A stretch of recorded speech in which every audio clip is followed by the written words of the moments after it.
चलिए आज हम लोग स्टार्ट करते हैं reaction of HI with ether. Last के लेक्चर में हम लोगों ने सीखा था reaction of alcohol with ether.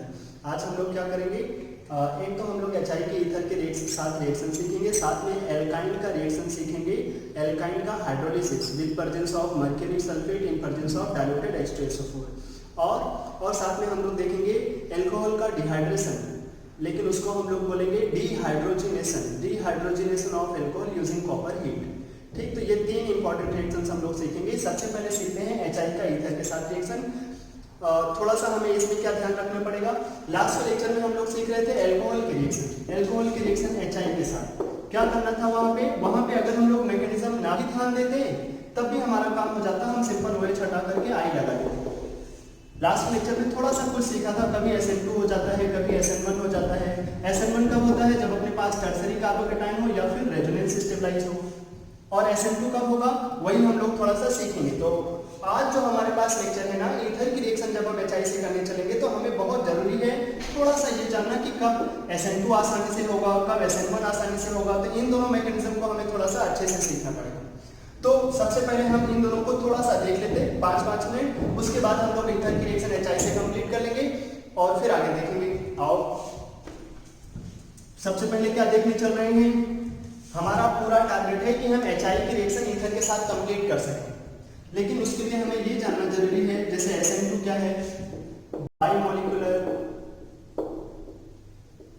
Nucleophilic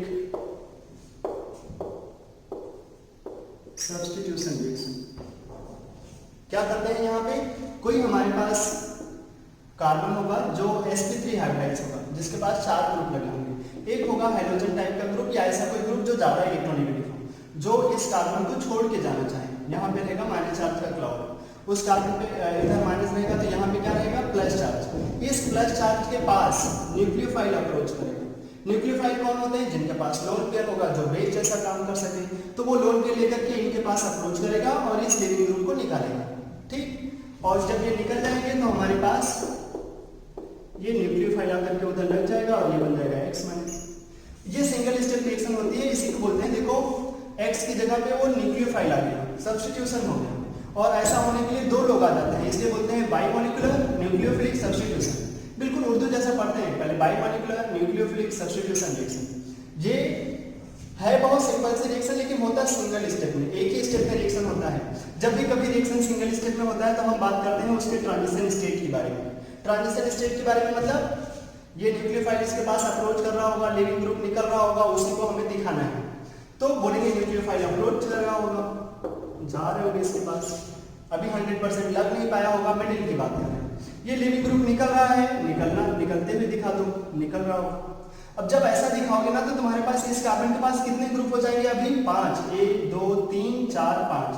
लेकिन कार्बन क्या 5 ग्रुप बना सकता है, कार्बन के पास 5 ग्रुप रह सकते हैं? नहीं, कार्बन के पास तो d ऑर्बिटल नहीं होता, कार्बन तो मैक्सिमम 4 लोगों को ही अपने साथ रख सकता है। तो यहाँ पे क्या होगा, तो कार्बन के पास तो ये 3 ग्रुप तो ऐसे रहेंगे, ये जो 2 न्यूक्लियोफाइल और ये लिविंग ग्रुप हैं, उसकी वजह से इसके पास 5 ग्रुप हो जाते हैं। तो हम चाहेंगे कि कभी भी ये वाले ग्रुप जो हों वो बहुत बड़े ना हो जाए। अगर ये ग्रुप बड़े होंगे तो अगर इनका साइज ज्यादा होगा तो फिर सोचो इनके पास बहुत सारे इलेक्ट्रॉन होंगे। अगर इनका साइज ज्यादा होगा तो इनके पास बहुत सारे इलेक्ट्रॉन होंगे। वो इलेक्ट्रॉन्स क्या करेंगे, इस न्यूक्लियोफाइल को रिपल्सन देंगे, इस न्यूक्लियोफाइल को अप्रोच होने से रोकेंगे, वहां जाने नहीं देंगे इस न्यूक्लियोफाइल को, क्योंकि अगर यहाँ बहुत बड़ा सा ग्रुप होगा तो ये न्यूक्लियोफाइल अप्रोच नहीं कर पाएगा, तो ये लिविंग ग्रुप निकल नहीं पाएंगे।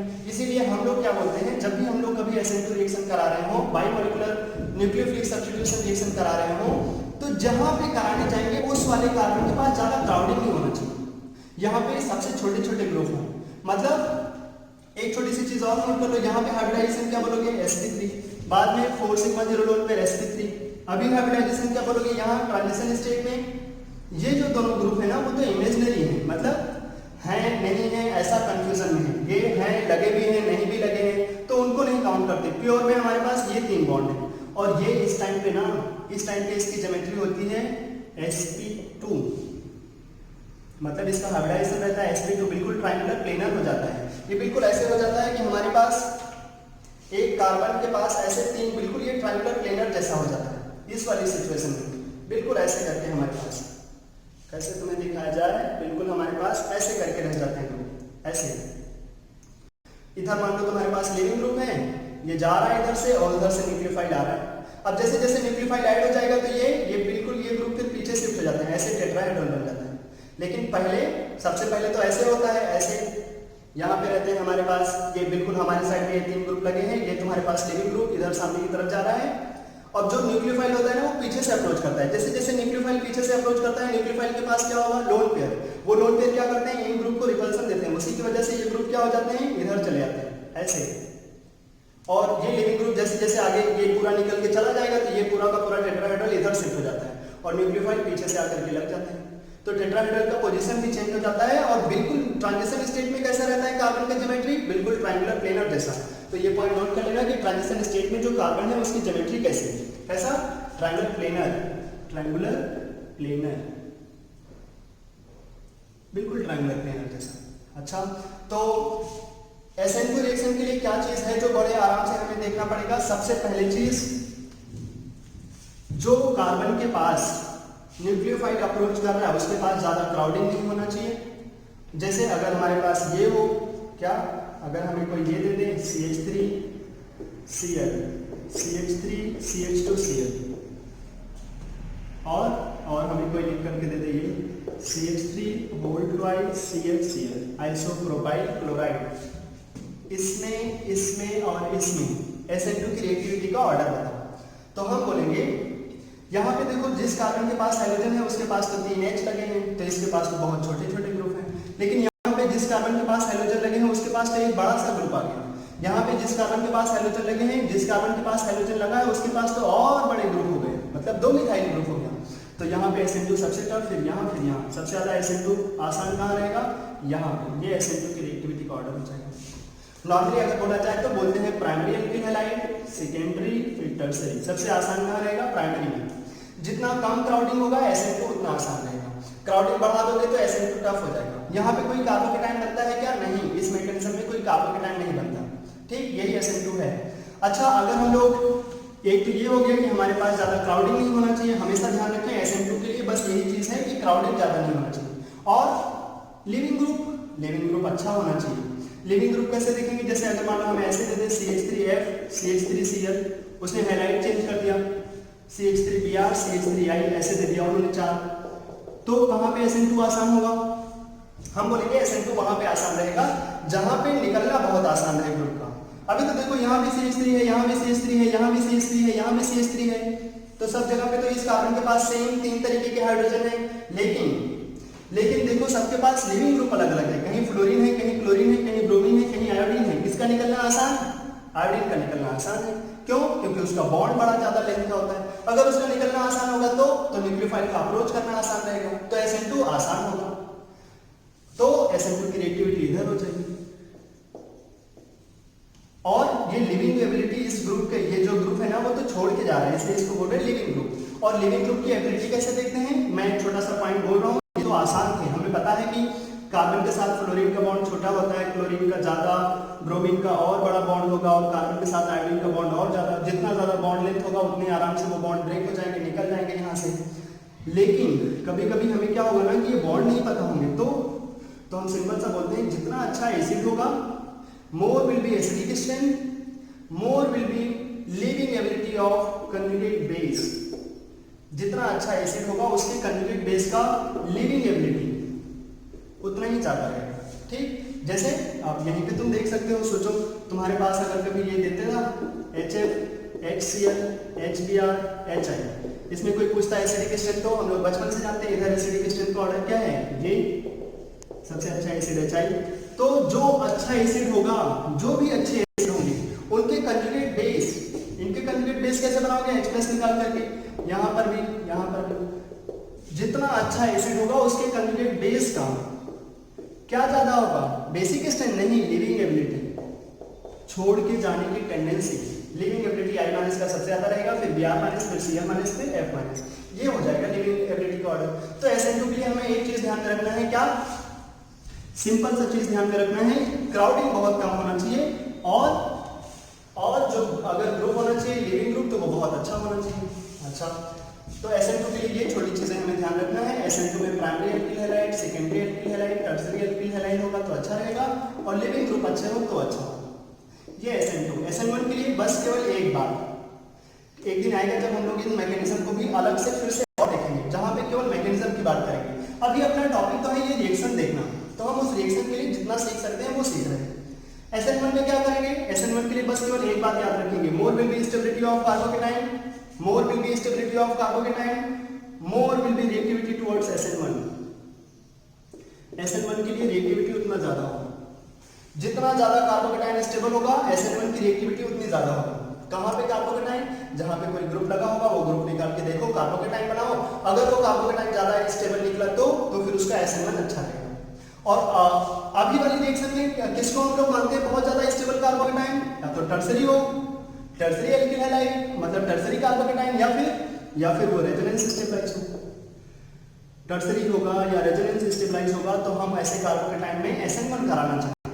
SN1 बहुत आराम से होगा फिर जब हमारे पास कार्बोकेटाइन बहुत ज्यादा स्टेबल हो। जैसे अगर हमसे ये दे देता, हमसे बोलता है इस तीनों में,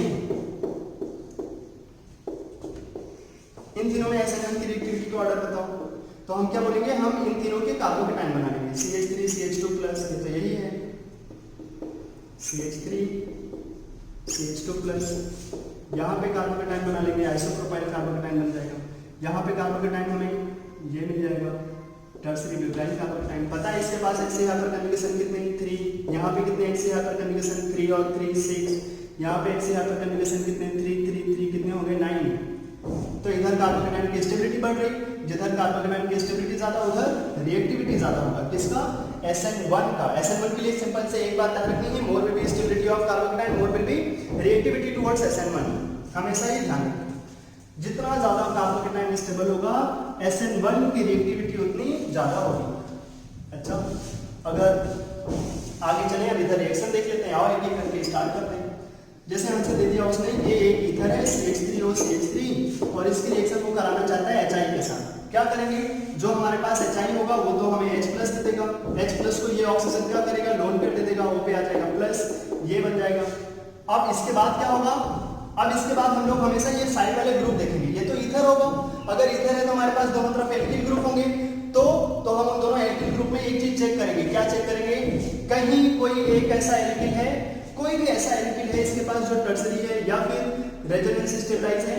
अगर एक भी एल्काइल ग्रुप ऐसा होगा कि टर्सरी हो या रेजोनेंस स्टेबलाइज हो, तो क्या करेंगे, तो फिर अपने आप हम लोग वो ऐसे कार्बोकेटाइन बना देंगे, क्योंकि ये तो बहुत स्टेबल होंगे। अब होगा क्या, देखो O पे तो प्लस आ गया, ऑक्सीजन ज्यादा इलेक्ट्रोनेगेटिव हो गया, तो क्या करना चाहेगा, वो बॉन्ड को ब्रेक करना चाहेगा, या तो वो इधर से बॉन्ड ब्रेक करना चाहेगा या तो उधर से। तो कहां से बॉन्ड ब्रेक करके जाएगा वो डिपेंड करेगा कौन से तरीके की रिएक्शन होने वाली है। अभी तो दोनों तरफ सेम एल्काइल ग्रुप है, क्या इसमें से कोई कार्बोकेटाइन ज्यादा स्टेबल है, नहीं। किस कार्बोकेटाइन को ज्यादा स्टेबल मानेंगे, जो टर्सरी होगा या रेजोनेंस स्टेबलाइज। कोई कार्बोकेटाइन ज्यादा स्टेबल नहीं है तो कोई भी बॉन्ड नहीं तोड़ना चाहेगा, क्यों, क्योंकि वो कार्बोकेटाइन अच्छा बन ही नहीं रहा होगा कहीं पे, तो फिर क्या होगा, कोई कार्बोकेटाइन नहीं बनाएगा। अगर कार्बोकेटाइन नहीं बनना चाहेगा तो कौन सी रिएक्शन को फेवर करते हुए जाएगा, SN2, क्योंकि SN2 में कार्बोकेटाइन बनता ही नहीं। तो क्या हुआ, किसी एक तरफ, अभी तो दोनों तरफ सेम है, तो किसी एक तरफ I- अटैक करेंगे, जो I- न्यूक्लियोफाइल जैसा काम करता है, वो किसी एक एल्काइल ग्रुप पे अटैक करेगा और दूसरे को निकाल देगा। क्या देगा हमें, CH3I प्लस CH3OH, ये मिल जाएगा प्रोडक्ट। अभी तो दोनों तरफ CH3 था तो फर्क नहीं पड़ा, क्योंकि तुम कुछ भी कर देते सेम ही लगता, लेकिन अगर हम लोग अलग कर देंगे, इधर कुछ और ग्रुप इधर कुछ और ग्रुप, तो क्वेश्चन अच्छा होने लगेगा। किस मैकेनिज्म से ये प्रोडक्ट मिल रहा है, SN2 से, क्यों, क्योंकि किसी भी तरफ कार्बोकेटाइन ज्यादा स्टेबल नहीं था। अच्छा, अगर हमारे पास ये हो जाएगा फाइनल प्रोडक्ट, अगर हमें ये दे देता, हमें दे देता क्या, जैसे ये है CH3O CH2 CH3 और इसकी रिएक्शन हमसे कराने को बोल रहा है HI के साथ कराओ। फिर से पहला वो मैं ऐसे ही लिख देता डायरेक्ट, O को लोन पेयर दे देगा, उसके ऊपर आ जाएगा प्लस, H+ को लोन पेयर देने के बाद अब क्या होगा, अब देखो इधर है CH3 इधर है CH2 CH3। अब हमें यहीं पे ध्यान रखना पड़ेगा, क्या क्या दोनों में से इस एल्काइल में से और इस एल्काइल में से कोई ऐसा है जो टर्सरी है या रेजोनेंस स्टेबलाइज है, नहीं, ना तो इधर टर्सरी है, ना इधर टर्सरी है, ना इधर रेजोनेंस होगा कार्बोकेटाइन का, ना इधर होगा, तो क्या करेंगे, तो फिर हम लोग क्या करने वाले हैं, तो फिर सिंपल सा SN2 के लिए जाएंगे। किधर SN2 आसान होगा, SN1 तो कहीं होगा नहीं, क्योंकि SN1 कब अच्छे से होगा, SN1 होगा अच्छे से जब टर्सरी कार्बोकेटाइन हो या रेजोनेंस स्टेबलाइज हो। यहाँ SN1 का चांस नहीं है, SN2 ढूंढो। SN2 के लिए तो कोई न्यूक्लियोफाइल आता है, कहाँ आना आसान रहेगा, इसके पास या इसके पास, इसके पास, क्योंकि यहाँ तो भीड़ कम है, यहाँ क्राउडिंग कम है, इधर आराम से आ जाएंगे, इधर सन्नाटा है तो इधर आ जाएंगे I- और ये निकल जाएंगे। अब देखो अब यहाँ पे फर्क पड़ेगा, अगर तुम I- उधर ले आते तो तब तो मिलता CH3OH, लेकिन अगर तुम I- इधर लेकर चले आए तो एल्कोहल कौन मिल जाएगा, CH3CH2OH। तो फर्क पड़ता है। हाँ, किस मैकेनिज्म से यहाँ मिल रहा है प्रोडक्ट, SN2, क्योंकि किसी भी तरफ कार्बोकेटाइन ज्यादा स्टेबल नहीं था। फाइनल प्रोडक्ट क्या हो जाएगा, CH3I, इधर CH3CH2OH, CH3I प्लस CH3CH2OH, ये हो जाएगा अपना फाइनल प्रोडक्ट। ठीक है, आगे चलते हैं। अगर हमारे पास ये दे देता, सोचो अगर हमें ये लिख के दे देता, ये नहीं, अभी डायरेक्ट इतना अच्छा नहीं करते, ये CH3OCH, एक तरफ हमने दे दिया ये और एक तरफ CH3, और हमसे पूछा गया कराओ इसकी रिएक्शन HI के साथ। चलो बताओ क्या बनेगा, किस मैकेनिज्म से बनेगा, क्या मिलेगा प्रोडक्ट। क्या करें, फिर से वही H+, वो क्या करेगा, H+ को तो चाहिए लोन पेयर, इनके पास लोन पेयर है, उसके मुंह पे फेंक देगा, इसके ऊपर आ जाएगा प्लस चार्ज। अब क्या होगा, अब ढूंढना पड़ेगा दोनों तरफ, कोई है जो टर्सरी, कोई है जो रेजोनेंस स्टेबलाइज, नहीं ना तो वो टर्सरी है, वो टर्सरी नहीं है, उसके पास कितने एल्काइल ग्रुप हैं, 2 ही, इस कार्बन के पास तो 2 ही कार्बन लगे हैं, वो तो सेकेंडरी है, ये तो प्राइमरी है, कहीं रेजोनेंस नहीं। अच्छा, कुछ लोग ऐसा समझ रहे होंगे वो तो ज्यादा स्टेबल है तो उसे बन जाना चाहिए कार्बोकेटाइन, नहीं, गंदी बात है ये। कार्बोकेटाइन तब बनेगा जब टर्सरी हो या रेजोनेंस स्टेबलाइज हो, तो फिर कार्बोकेटाइन तो नहीं बनने वाला, तो रिएक्शन किस मैकेनिज्म से प्रोसीड करेगा, SN1 से, क्या नहीं, SN1 से नहीं, किससे, SN2 से। तो यहाँ पे आसान होगा SN2 कराना, या यहाँ पे देखो O पे प्लस आया तो उसको निकलना है, वो लिविंग ग्रुप जैसा काम कर रहा है, लेकिन वो किधर से निकलेगा यही डिपेंड कर रहा है कैसे निकले, कार्बोकेटाइन बन के निकले या फिर बिना कार्बोकेटाइन के। बिना कार्बोकेटाइन के बन के निकलेगा तो SN2 हो जाएगा, तो SN2 कराना पड़ेगा। यहाँ होगा SN2 आराम से, या यहाँ पे, उधर तो होगा नहीं, इधर आराम से होगा, तो I- यहाँ अटैक कर जाएंगे, तो क्या होगा, ये निकल जाएंगे। तो क्या मिलेगा हमें, देखो CH3CHOH CH3 आइसोप्रोपाइल एल्कोहल, और ये CH3I, तो हमें मिल जाएगा CH3I प्लस CH3CHOH CH3, ये मिल जाएगा CH3CHOH CH3। किस मैकेनिज्म से मिल रहा है, ये इंपॉर्टेंट है, SN2 से मिल रहा है, ठीक, क्योंकि कार्बोकेटाइन नहीं बना, बिना कार्बोकेटाइन के रिएक्शन प्रोसीड कर रहा है, क्योंकि कार्बोकेटाइन ज्यादा स्टेबल ही नहीं था। अच्छा, अगर हमें ऐसे दे देता, क्या लिख के दे देता, CH3O, इस कार्बोकेटाइन को हम चलो ये बना देते हैं।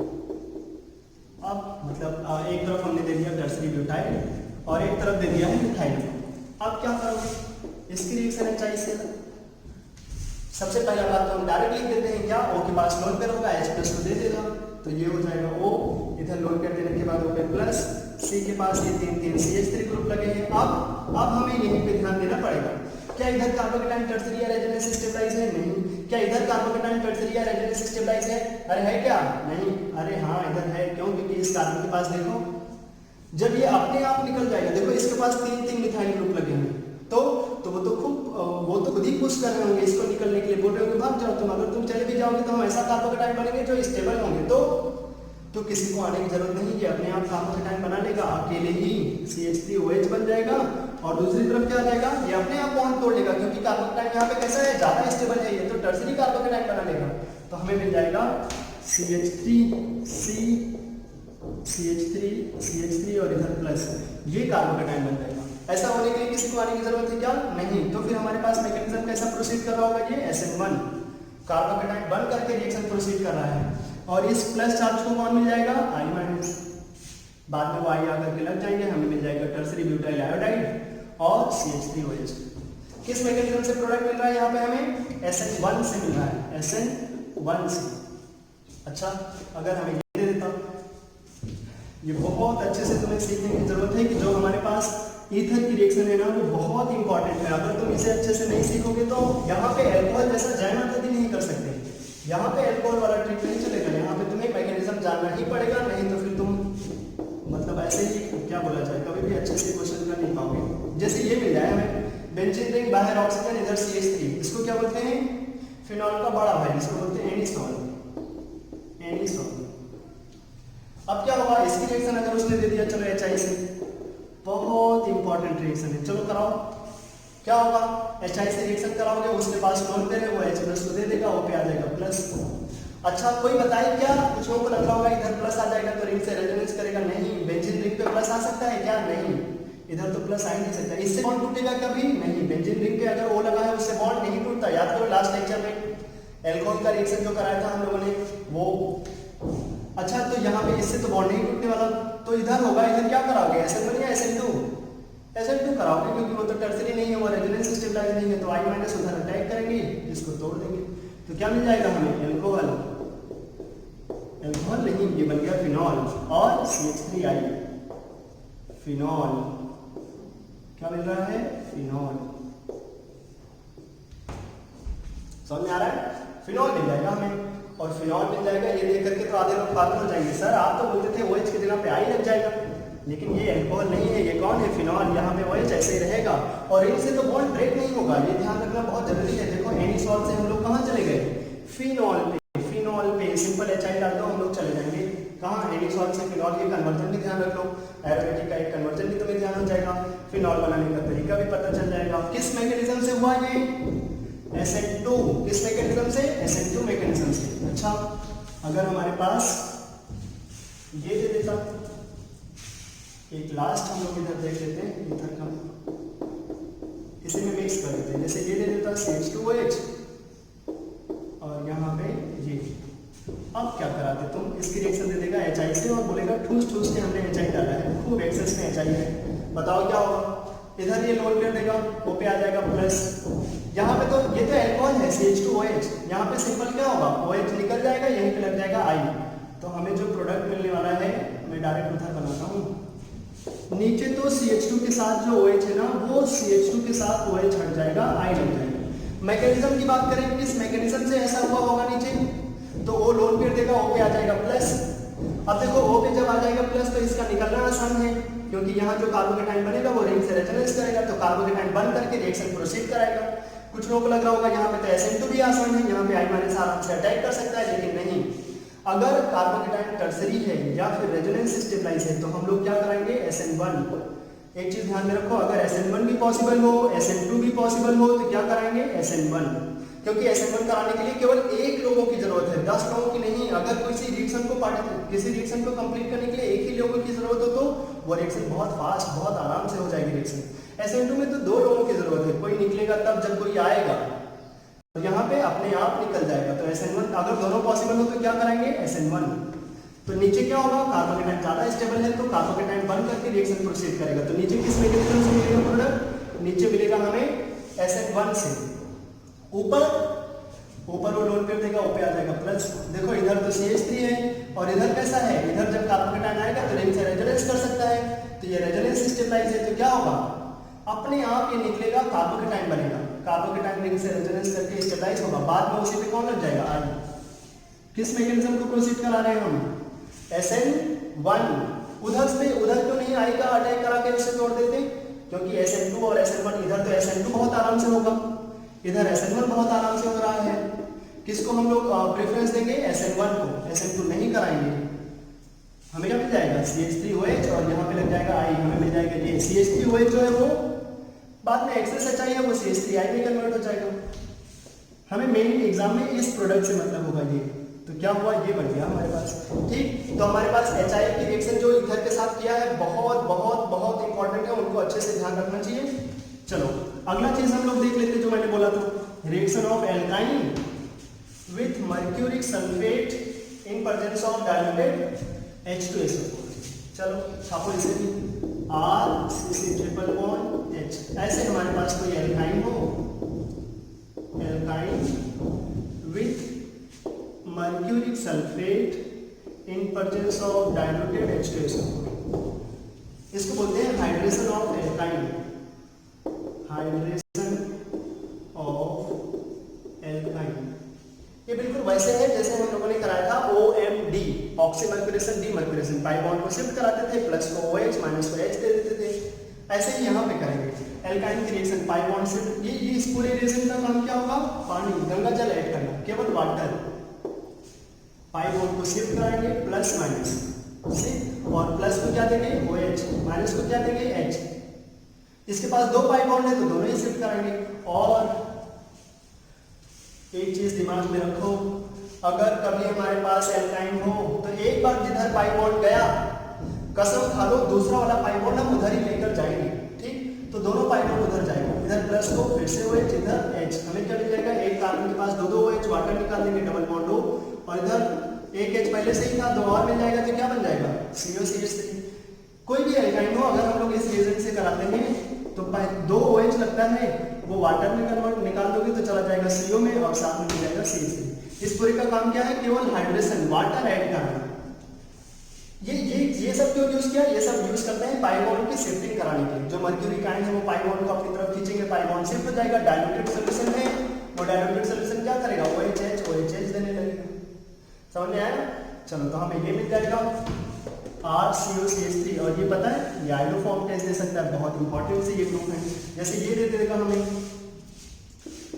CH3 CC triple bond CH, मान लो हमें दे दिया प्रोपाइन और हमसे पूछ लिया ऐसे Hg2+ H3O+। एग्जाम में ऐसे भी लिख सकता है इसको, सर्किट टाइम तो ऐसे ही आएंगे चार्ज के लिए। तो क्या होगा, ये वही है, हम पाई बॉन्ड की शिफ्टिंग कराएंगे, plus plus minus minus, plus को OH OH, माइनस को H H। एक कार्बन को दो OH दोगे तो क्या करना पड़ेगा, वाटर निकालना पड़ेगा, कसम खाया है हम लोगों ने। तो क्या मिलेगा CH3 CO CH3, तो मिल जाएगा हमें CH3 CO CH3। कौन है ये, कौन है ये, एसीटोन। यहाँ पे कोई रीअरेंजमेंट नहीं होता, ठीक, सिंपल सी रिएक्शन है। हमें केवल पाई बॉन्ड शिफ्ट करा करके प्लस को OH OH, माइनस को HS दे देना होगा, मिल जाएगा हमें प्रोडक्ट। जैसे हमें ये दे देता हूँ, जैसे एक बार एग्जाम में अपने RT के ऐसे आया था, इसके रिएक्शन अगर हम लोग कराएंगे, मर्क्यूरी सल्फेट डाइल्यूटेड H2SO4, क्या होगा, पाई बॉन्ड शिफ्ट कराएं।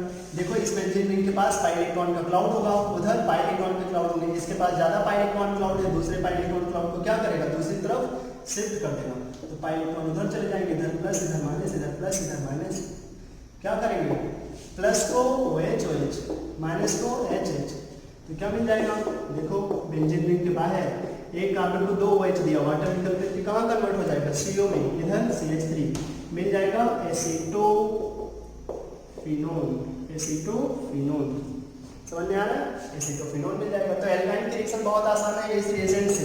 क्या करना होगा, पाई बॉन्ड को शिफ्ट कराओ, प्लस को OH OH, माइनस को HH दे दो, और बन जाएगा हमें प्रोडक्ट। अच्छा, इस वाले कन्वर्जन के लिए क्या रिएजेंट यूज करें, इसको तुम कमेंट करना, बताना मुझे क्या यूज करें कि ये जो रिएजेंट है ऐसा यहाँ क्या यूज किया जाए कि ये जो हमारे पास कंपाउंड है कैसा रिएजेंट इसमें डालें कि ये कन्वर्ट हो जाए CH3 CH2 COOH में। तुम नाम देकर भी बोल सकते कि पहले ये डाल दीजिए, हाइड्रेशन करा दीजिए, फिर ये कर दीजिए, ठीक। तो क्या किया जाए कि ये वाला एल्काइन यहाँ कन्वर्ट हो जाए, ऐसा क्या रिएजेंट डालें, ठीक। अच्छा, इसको एक बार देख लो, नोट कर लो, फिर हम लोग लास्ट आज का टॉपिक देखते हैं जहां पे हम लोगों को सीखना है इसके आगे। इसको तुम नोट कर लो, हमें क्या देखना है अभी, हमें बोलना है डीहाइड्रोजिनेशन ऑफ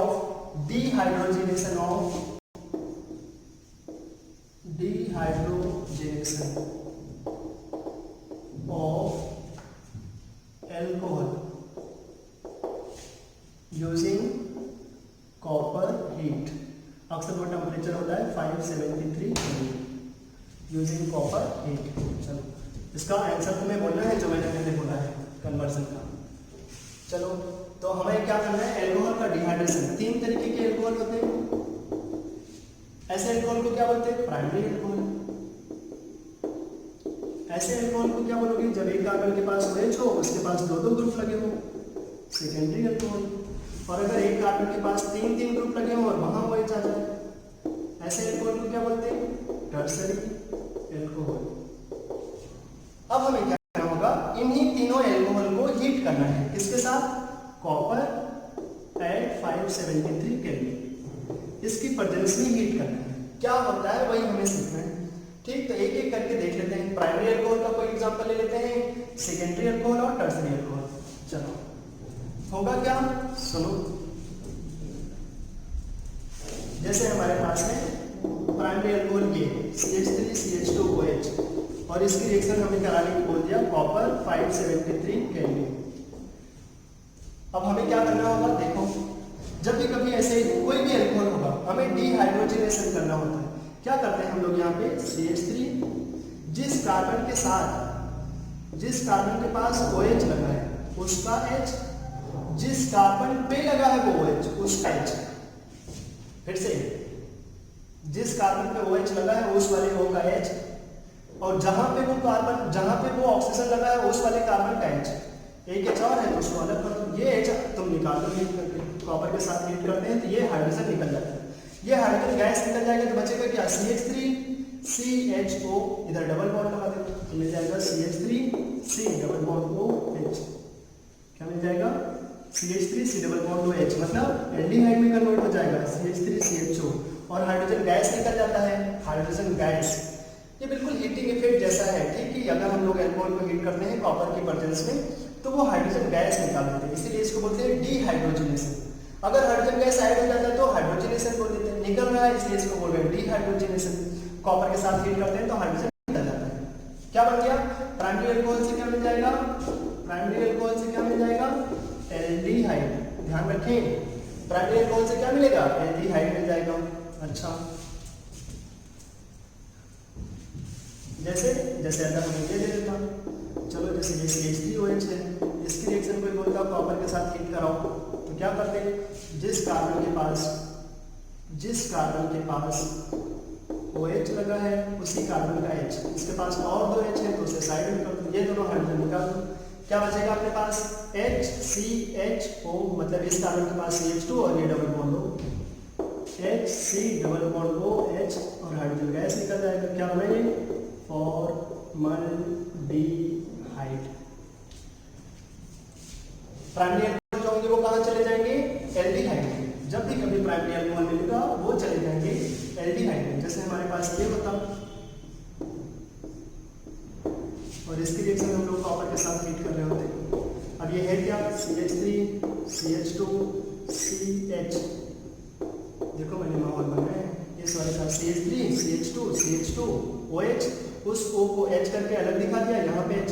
जब कॉपर के साथ हीट करते हैं तो हाइड्रोजन गैस निकल जाता है, डीहाइड्रोजनेशन। क्या मिलेगा हमें मिल जाएगा प्राइमरी अल्कोहल है ना, OH जिस कार्बन से लगा है वो एक ही कार्बन से है, ये प्राइमरी क्या देगा, एल्डिहाइड, CH3CH2CHO, CH3CH2CHO, ये मिल जाएगा हमें एल्डिहाइड। ठीक, अगर सेकेंडरी अल्कोहल होंगे तो ऐसे ही काम करना होगा। अगर हमारे पास सेकेंडरी अल्कोहल होगा तो देखो क्या करेंगे, अगर हमारे पास सेकेंडरी अल्कोहल होगा तो जिस कार्बन के पास OH लगा होगा उसके पास दो ग्रुप लगे होंगे, दो एल्काइल ग्रुप लगे होंगे, तो क्या करें, अब इसको अगर तुम कॉपर के साथ हीट करो तो क्या करेंगे, देखो माहौल पूरा बना है, जिस कार्बन के पास OH है उसका H और जिस कार्बन पे है वहां का H, वो दोनों H निकाल दो। क्या बन जाएगा फिर, C डबल बॉन्ड O, उधर दो एल्काइल ग्रुप लगे हैं, लगे रहेंगे, डीहाइड्रोजनेशन हो जाएगा। क्या मिलेगा इधर, कीटोन। ठीक, प्राइमरी अल्कोहल कहां जा रहा था, एल्डिहाइड में। सेकेंडरी अल्कोहल कहां जा रहा है, कॉपर के साथ हीट करने में, कीटोन में। ये बहुत इंपॉर्टेंट है, जैसे हमें दे देता CH3CHOH CH3 आइसोप्रोपाइल अल्कोहल, ये सेकेंडरी अल्कोहल है, कॉपर के साथ 573 केल्विन पे हीट कर देता।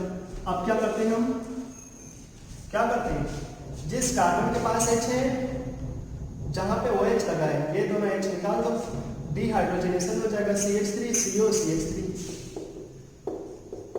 CH3CO CH3, क्या मिल जाएगा, एसीटोन। कीटोन है क्या, हाँ। तो जब हम कॉपर के साथ इन लोगों को हीट करेंगे तो सेकेंडरी अल्कोहल कहां चला जाएगा, कीटोन में। प्राइमरी अल्कोहल कहां चले जाएंगे, एल्डिहाइड में। अच्छा, लेकिन सोचो अगर टर्सरी अल्कोहल हुआ, जैसे ये ले लिया हमने टर्सरी ब्यूटाइल अल्कोहल, अब इसमें तो वो चीज नहीं हो पाएगा, जिस कार्बन के पास OH है उसका OH वाला H और इसके पास H, इसके पास तो H ही नहीं है अभी, तो क्या होगा, टर्सरी अल्कोहल का एक चीज हमें पता होना चाहिए, यहाँ पे कार्बोकेटाइन बनना बहुत आसान होता है। यहाँ पे तो वो हाइड्रोजन नहीं निकल पाएगा क्योंकि इसके पास तो H है, इसके पास तो H ही नहीं है। तो क्या होता है जब हम कॉपर के साथ हीट करते हैं ना इनको, तो इनका तो कार्बोकेटाइन बनना बहुत आसान रहता है, तो ये अपने आप इसको निकाल देते हैं। क्या बना देते हैं? CH3 ये, और OH निकल जाता है माइनस जैसा। अब क्या करेगा वो OH? या तो यहीं पे आके लग जाए तो ये बन जाएगा, लेकिन हमें तो कुछ और चाहिए, हम तो आग लगा रहे हैं वहां पे। तो हमें क्या मिलेगा? ये कार्बोकेटाइन बना। अब कार्बोकेटाइन क्या कर सकता है? या तो वो लोड पे लेकर के पीछे आ जाए, या फिर कार्बोकेटाइन अपने में से H रिलीज कर दे, वो HCl पर कन्जुगेशन बना। ये इसके पास तो 9 HCl पर कन्जुगेशन है ना, एक HCl पर कन्जुगेशन रिलीज कर दे तो HOH वाटर बन जाएगा, और क्या बन जाएगा? एल्कीन। यही चीज टर्सरी एल्कोहल को इंपॉर्टेंट बना देता है। टर्सरी एल्कोहल कॉपर के साथ हीट करने पे कार्बोनिल कंपाउंड नहीं देते, ना एल्डिहाइड देते, ना कीटोन देते। क्या दे रहे हैं हमें? ना एल्डिहाइड दे रहे हैं, ना ही कीटोन दे रहे हैं, हमें दे रहे हैं एल्कीन। और क्यों ऐसा हुआ? कभी हमसे पूछा जाए, अक्सर तुमसे एग्जाम में पूछेगा ना, तो तुम्हें लगेगा कि टर्सरी एल्कोहल को कॉपर के साथ हीट करेंगे तो कुछ नहीं होगा, लेकिन क्या होगा? डिहाइड्रेशन। अगर तुम्हें डायरेक्ट लिखना होगा ना तो हम इनको ऐसे लिख देते हैं, कार्बोकेटाइन बढ़ करके हुआ। क्यों कार्बोकेटाइन बनी? क्योंकि कार्बोकेटाइन पे बनना आसान था, इसलिए कार्बोकेटाइन बन गए और फिर मिल गया। इनको अगर तुम्हें लिखना है तो ऐसे लिख सकते हैं, ये वाटर निकाल देते हैं, इनको कॉपर के साथ हीट करो तो यहाँ हाइड्रोजन गैस नहीं निकल सकता, यहाँ वाटर निकलना आसान है। और वाटर क्यों निकलना आसान है? क्योंकि टर्सरी अल्कोहल होते हैं, वहां पे OH निकलना आसान है। OH निकल जाएगा तो कार्बोकेटाइन बन जाएगा, और कार्बोकेटाइन के जो HCl पर कन्जुगेशन है वो H+ रिलीज कर सकते हैं। याद करो डिहाइड्रेट, जो हम लोगों ने डिहाइड्रेशन सीखा था, A1 मैकेनिज्म कंसंट्रेटेड H2SO4 के साथ, तो टर्सरी अल्कोहल में तो बड़े आराम से निकल जाएगा। तो ये वाटर निकाल करके क्या बना देते हैं? एल्कीन। और ये चीज हमें ध्यान रखना बहुत जरूरी है कि टर्सरी अल्कोहल कहाँ चले जाते हैं कॉपर के साथ हीट करने में? एल्कीन में चले जाते हैं। क्यों? क्योंकि जो टर्सरी अल्कोहल होते हैं उनका डिहाइड्रेशन बहुत आसान रहता है। ठीक, तो आज के लेक्चर में हम लोगों ने क्या क्या सीख लिया? ईथर विथ HI सीख लिया, SN2 SN1 थोड़ा थोड़ा सा सीख लिया, उसके बाद हाइड्रेशन ऑफ एल्काइन सीख लिया, और सबसे लास्ट में dehydrogenation of alcohol using copper heat at 573 kelvin. और यहाँ पे हमें एक चीज और ध्यान रखना है, जितनी भी रिएक्शन देखा उसको हमें नोट कर लेना चाहिए अच्छे से, इसको रिवाइज करके रखना चाहिए, बहुत इंपॉर्टेंट है ये सब। ठीक, आज के लिए इतना ही रखते हैं हम लोग, आज के लिए इतना ही रखते हैं।